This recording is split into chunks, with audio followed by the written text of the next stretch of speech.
Hello everyone, I am Kurs, I am Dante. and this is Low Manor. Today we're going skin deep with a whole bunch of the New Year event skins, from Mei and D.Va through to Bastion, Anna and beyond. Usually we'd start by giving a shout out to the talented designers behind the skins, but as these are so new we've just not got them yet. When we do, we'll add them to the description below. If you're wondering where the Journey to the West skins are, well, we've been working closely with our friends over at Overwatch Central on those, and you can check the full lore on those on their channel, link at the end and in the description below. When the first hints of the Lunar New Year event hit, what we now know to be Mei's Lunar Skin was one of the main focal points of the teaser. We covered what we could in our previous video that you can check out here, but as we now have access to the final version, it'd be a shame not to flesh out what we couldn't see before. Mostly what we've missed were the finer details of the skin, most notably numerous good luck symbols covering her legs, coat and gloves throughout. On top of the red and gold, this really is one of the luckiest skins you'll likely find in Overwatch. Beyond that, we have the crescent moon symbols on her cuffs and more notably in the form of her earrings. But leads us nicely onto the sister skin to this, Chang'e. And you'll have to excuse our pronunciation throughout, I'm afraid. The Chinese goddess of the moon, Chang'e's tail incorporates many Chinese myths. From the elixir of life through Hu Ye, the archer, who in some legends is considered a deity of archery sent to aid mankind.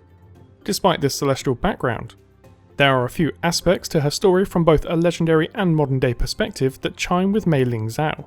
One of the most common tales surrounding Chang'e is that of the Mid-Autumn Moon Festival.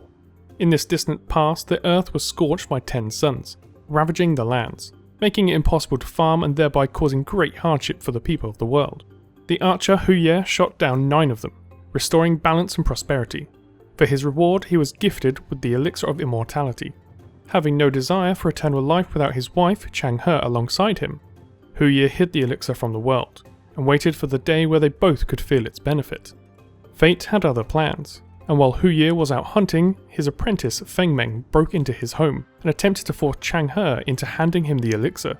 She refused, instead opting to drink the potion herself, forever keeping it out of his reach, and with her new power, she ascended to the heavens, choosing the moon as her new residence. Given Mei's brush with the life-extending powers of cryostasis, it is perhaps no coincidence that she possesses a skin that links her with a tale of eternal life. There are those that have speculated some dark intent on Mei's behalf here, but she lost teammates in the events in Antarctica, just as Chang'e lost Hu Ye. Whether any of her fellow scientists were as close to her as the goddess and her archer were to each other, we may never know. The name Chang'e also has modern connotations, primarily in the field of space travel, another discipline we suspect Mei has had a hand in to some extent. The link goes all the way back to the initial moon landing in 1969, where Mission Control in Houston were keeping the crew updated with news, including this line from a newspaper.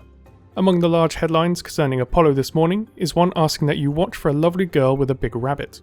An ancient legend says a beautiful Chinese girl called Chang'e has been living there for 4,000 years, in obvious reference to the legend. Since then, China has adopted the name for its own lunar exploration program, incorporating lunar orbiters, landers and rovers amongst others. This is one of the neatest tie-ins of almost any skin, and particularly pertinent given the seasonal makeover of Lijiang Tower. As we've mentioned before in our map overview, Lijiang Tower is home to Lusheng Interstellar, a leading company in the field of space exploration, who had at least some level of involvement in the Horizon lunar colony, and continue to build on the science of discovery today. A voice line on the map has long connected Mei with the development of stasis pods for the Lusheng program. Perhaps one day she'll even take us to the moon with her. What a map that would be. Much like Mei's Lunar Skin, we already covered D.Va's Palanquin back when the initial teasers for the Year of the Rooster hit Twitter last week. But that was before we were able to get a good look into the detail. We didn't even know its name back then. As such, we focused primarily on D.Va and her hanbok, and you can check the vid out via this card in the top corner. But now it's time for us to look into what her mech has to say. In giving it the name Palanquin, the rather fetching wooden finish, and the numerous coloured tassels around the rim, Blizzard have effectively downgraded D.Va's mech to the status of a Korean gamma. Used mainly by royalty and government officials, gamma are effectively wooden litters, human-powered transports used to ferry around people of higher rank. D.Va's character in the Overwatch universe is already fairly sure of herself, and almost certainly famous enough to warrant such treatment, but it's interesting to see it in play here. Whether she considers herself to be effectively royalty, given the adoration she receives and the work she has done in the Mecha Task Force, is unclear. Hopefully that's a question we'll have answered when she eventually gets an animated short or a comic. Hey, a guy can hope.